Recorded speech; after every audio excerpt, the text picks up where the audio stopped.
When we put together the sandbox concept, we increasingly began to realize that nobody had structured a business the way we had.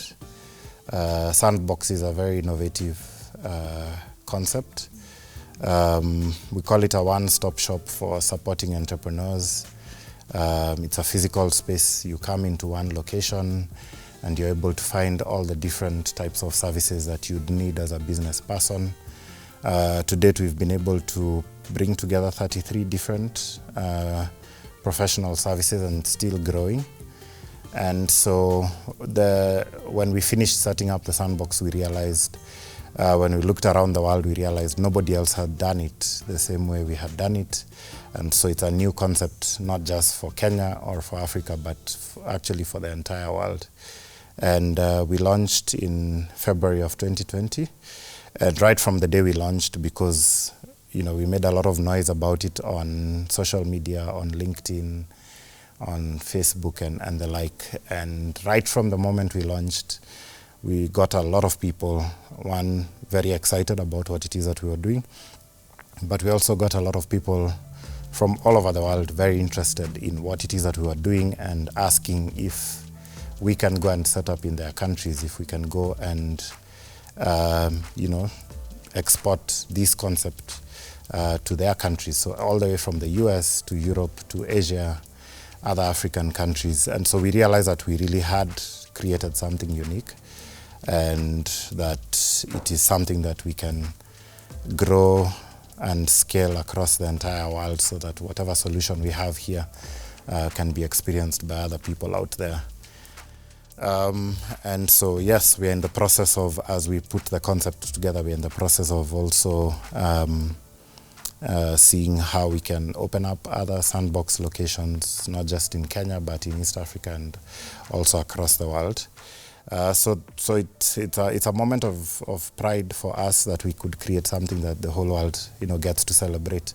And it also proves that what we talk about is true. It's not hypothetical that Africans can do things that are unique and export that to the rest of the world. One of the things we talk about at the Sandbox is that we operate according to something we call the village formula. And that village formula means that the different consultants we bring together build a community and work together. And if you look at it, that's something that we've always done as Africans. We've always done things as communities. If anything, it's capitalism that is breaking down the structures of how we've always done things as a community. There's a saying that's in almost every African culture that it takes a village to raise a child. And so we take the same and say that it takes a village to raise a business. And the village is the different experts that we've brought together. And we truly operate like a community. We operate as one. And so, if there's anything happening, if it's something to celebrate or something, that somebody has gone through grief, the whole community comes together to support that person. And we're very proud of that. And we think that that's something that the rest of the world needs. When I lived in Europe, people are very individualistic. And you'd always hear stories that somebody would die and it would take several weeks, maybe even years, to find out that the person died because they were not interacting with their family, they were not interacting with the community, they were just living an individualistic life.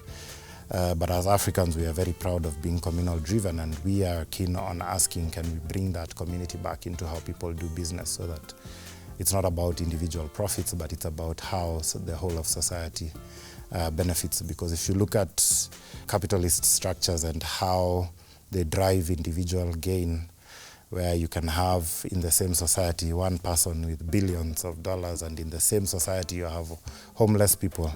I think Silicon Valley has a very high number of homeless people, and yet it's home to all the biggest technology companies in the world.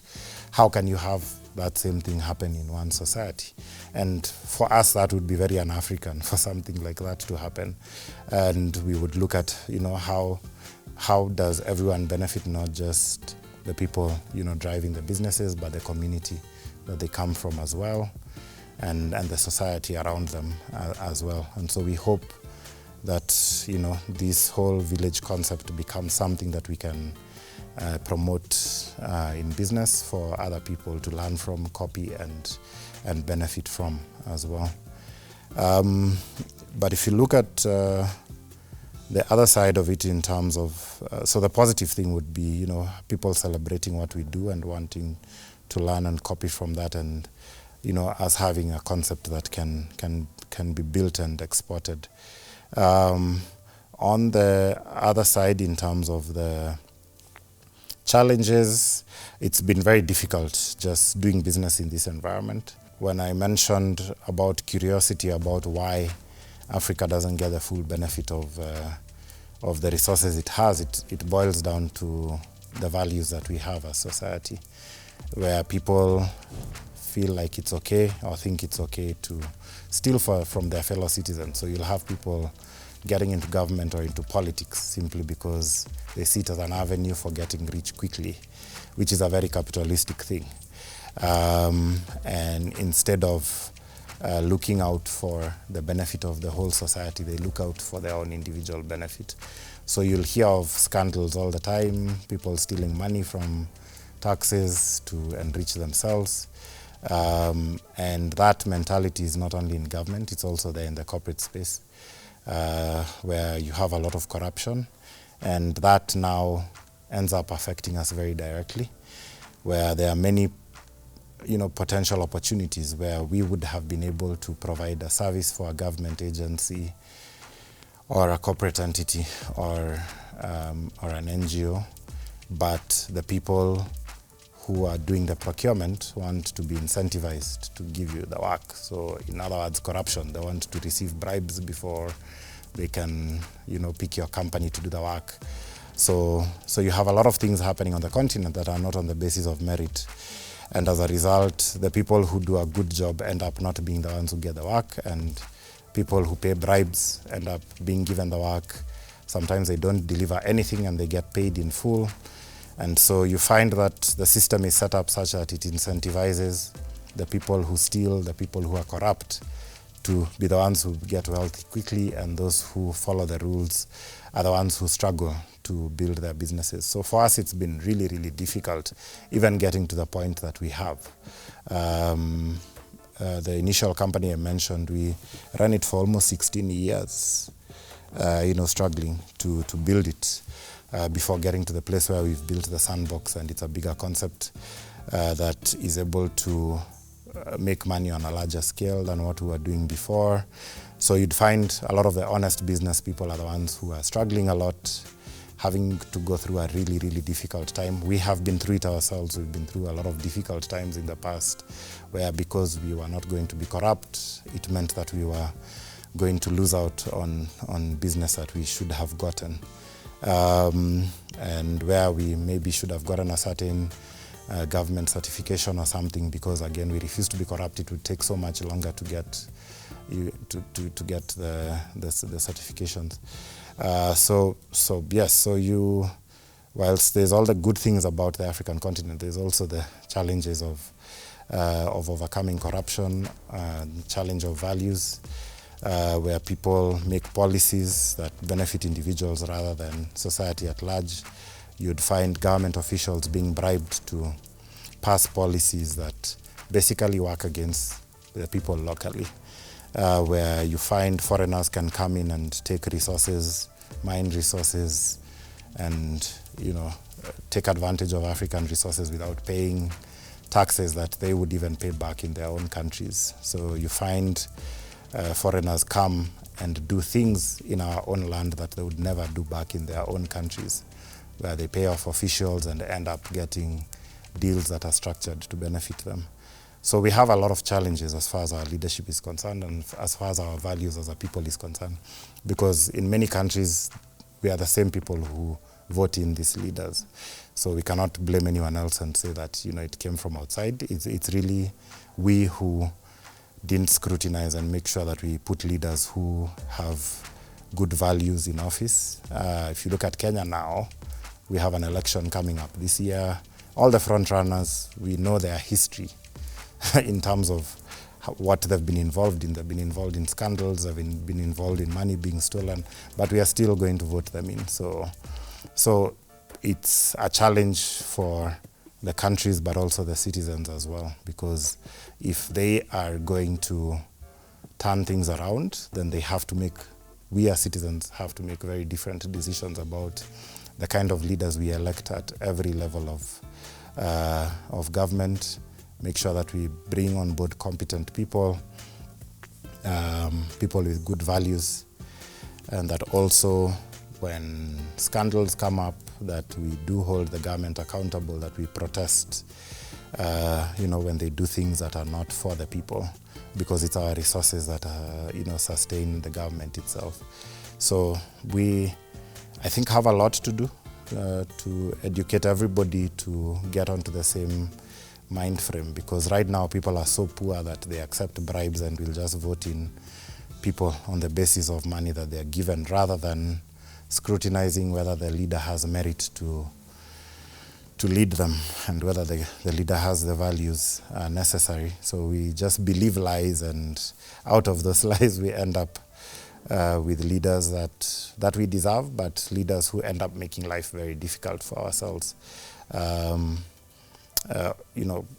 Right now we have two aspirants who have been part of the government for the last 10 years. Both of them were part of the government, yet both of them are saying they're going to come and do things differently. Why were they unable to do it in the last 10 years? And what will change that they'll be able to do things differently going forward? So it's us who are basically getting lied to that things are going to get different. Life has gotten so much harder in Kenya in the last 10 years because of debt, because of borrowing that went into infrastructure that was inflated, that we are not necessarily seeing the benefits, and we have to repay that debt. Again, what deals did they get into to be able to approve, such projects that don't necessarily bring back the return that we were promised? And so, we have to be a lot more critical about who we select as our leaders, and what we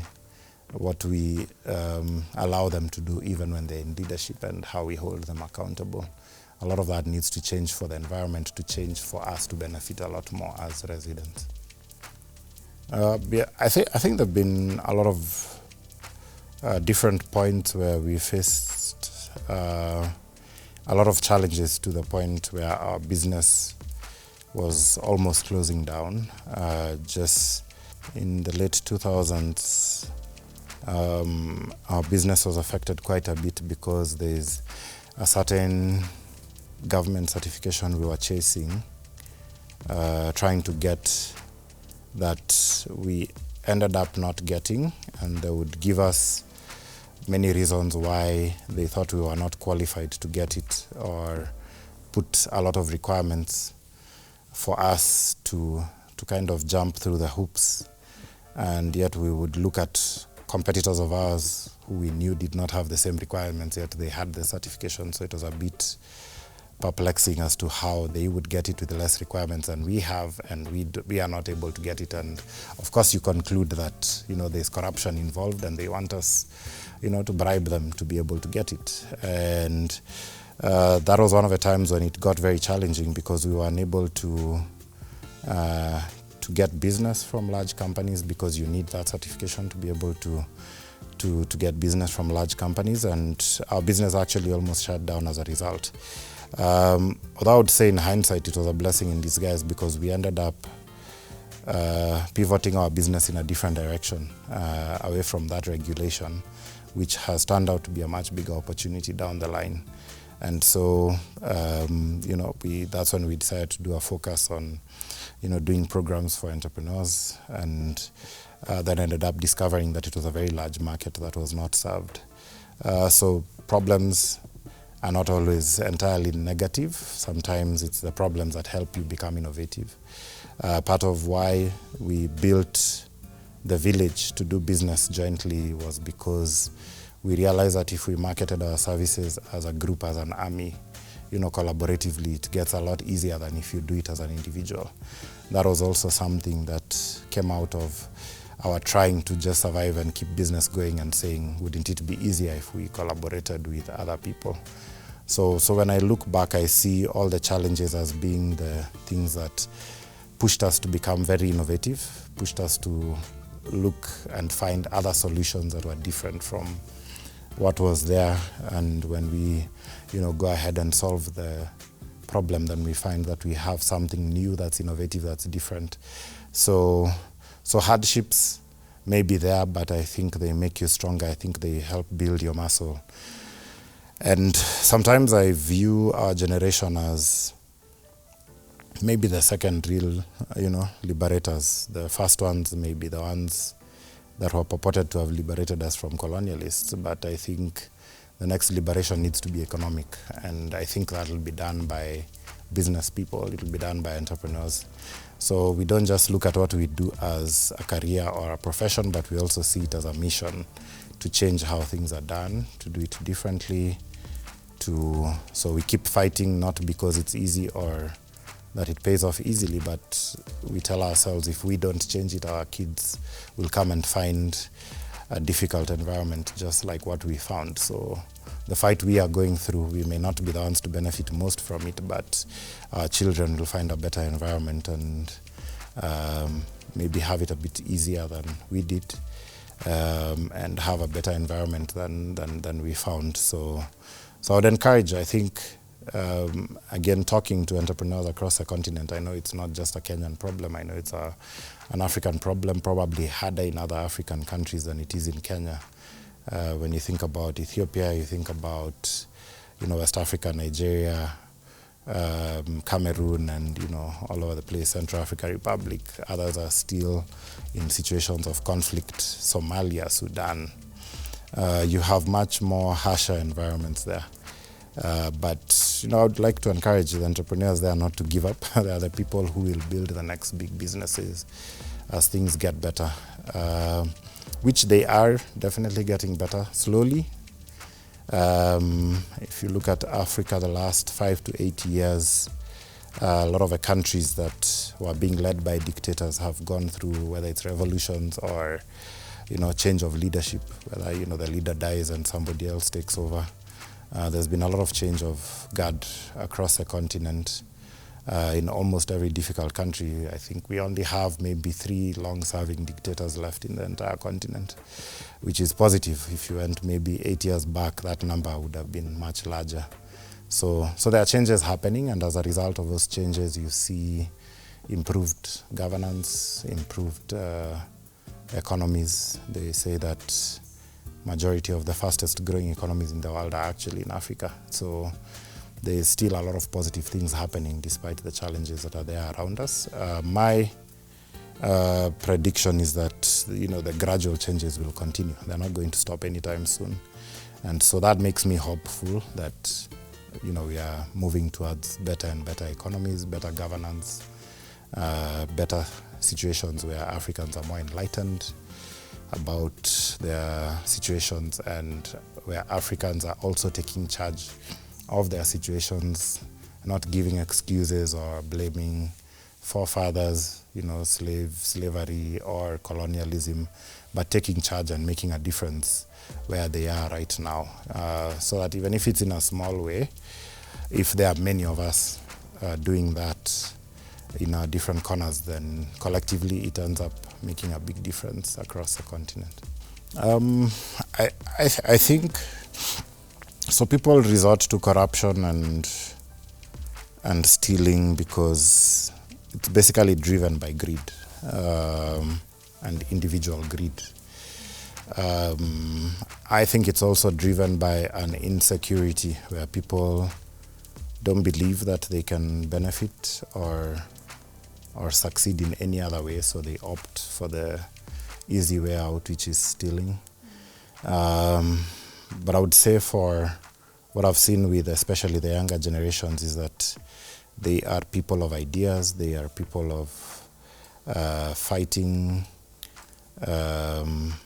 challenges that they find.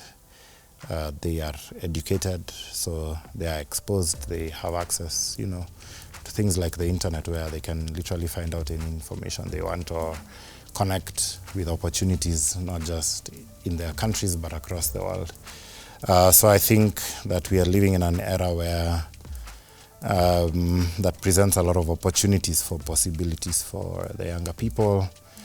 and that overall, even going from my experience, when you build something based on positive values and hard work, when it stays, it's there to stay, for a long time to come. But wealth or benefit that is gotten from stealing or corruption doesn't last for very long. It doesn't last for generations. If you study the people who go through that path, you find that a lot of them are unable to pass on any skills or to the second generation. So the second generation takes it over, they waste it and it disappears. I've seen a lot of people who built wealth on the basis of corruption, and the second generation is completely unable to manage it. And so there is no sustainability or longevity when you do things out of greed, out of corruption, out of ill-gotten wealth. But when you invest in doing the right things, working hard, then whatever you create lasts for a long time and is there to stay for the generations to come. So yeah, just to encourage people not to give up, because I've seen both scenarios of people who go ahead to build businesses out of corruption, and those businesses don't last very long when the people they depend on are not in power anymore or are not in office anymore. And because they were willing to cut corners in one area of their lives, you find that that's something that they do in every area of their lives.